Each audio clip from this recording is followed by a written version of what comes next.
తెలంగాణ ప్రభుత్వం రాష్ట్ర పరిపాలనా రంగంలో సాంకేతిక విప్లవానికి నాంది పలుకుతూ మరో కీలక ముందడుగు వేసింది. ప్రభుత్వ నిర్ణయాల్లో అత్యంత కీలకమైన మంత్రివర్గ సమావేశాలను ఇకపై పూర్తి స్థాయిలో పేపర్లెస్ గా నిర్వహించాలని రేవంత్ రెడ్డి సర్కార్ నిర్ణయించింది. ఇందులో భాగంగానే అత్యాధునిక సాంకేతికతతో కూడిన తెలంగాణ డిజిటల్ క్యాబినెట్ విధానాన్ని ప్రభుత్వం అధికారికంగా లాంఛనంగా ప్రారంభించింది.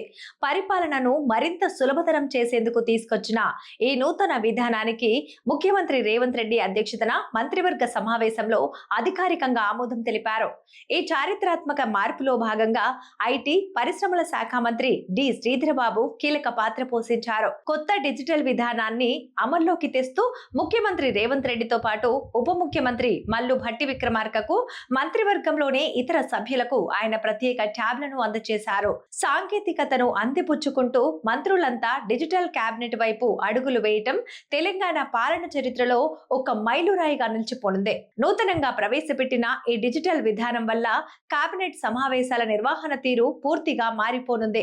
ఇకపై మంత్రివర్గ సమావేశాలకు సంబంధించిన అజెండా, నోట్స్, ఇతర కీలక అధికారిక పత్రాలను ముద్రించిన భారీ ఫైళ్ల రూపంలో కాకుండా డిజిటల్ గా ట్యాబ్ల ద్వారానే మంత్రులకు అందుబాటులో ఉంచుతారు. తొలిసారిగా అమల్లోకి వచ్చిన ఈ సరికొత్త వ్యవస్థ పనితీరును, దాని భద్రతా ప్రమాణాలను ముఖ్యమంత్రి రేవంత్ రెడ్డి స్వయంగా పరిశీలించి సంతృప్తి వ్యక్తం చేశారు. కాగా అత్యంత గోప్యంగా జరిగిన ఈ ప్రత్యేక సమావేశంలో కార్యదర్శులు లేదా ఇతర అధికారులు ఎవరూ పాల్గొనకపోవటం గమనార్హం. ఈ పేపర్లెస్ కేబినెట్ విధానం వెనుక ప్రభుత్వం స్పష్టమైన లక్ష్యాలను నిర్దేశించుకుంది. ప్రభుత్వ పరిపాలనలో సామర్థ్యం, పారదర్శకత, సుస్థిరతను పెంపొందించడంతో పాటు పర్యావరణ పరిరక్షణలో భాగంగా కాగితం వాడకాన్ని గణనీయంగా తగ్గించడమే ఈ విధానం యొక్క ప్రధాన ఉద్దేశం. భవిష్యత్తు తరాలకు పర్యావరణ హితమైన పాలనను అందించాలనే సంకల్పంతో పాటు ఫైళ్ల నిర్వహణను మరింత సులభతరం చేసేందుకు ఈ ట్యాబ్ ఆధారిత వ్యవస్థ ఎంతగానో దోహదపడుతుందని ప్రభుత్వం భావిస్తోంది. 2 తెలుగు రాష్ట్రాల డిజిటల్ పరిపాలనను పరిశీలిస్తే పొరుగు రాష్ట్రమైన ఆంధ్రప్రదేశ్ ఆగస్టు 2024లో ఈ కేబినెట్ విధానాన్ని విజయవంతంగా అమలు చేసిన దాదాపు 2 ఏళ్ల తరువాత తెలంగాణ ఈ నిర్ణయం తీసుకోవటం విశేషం.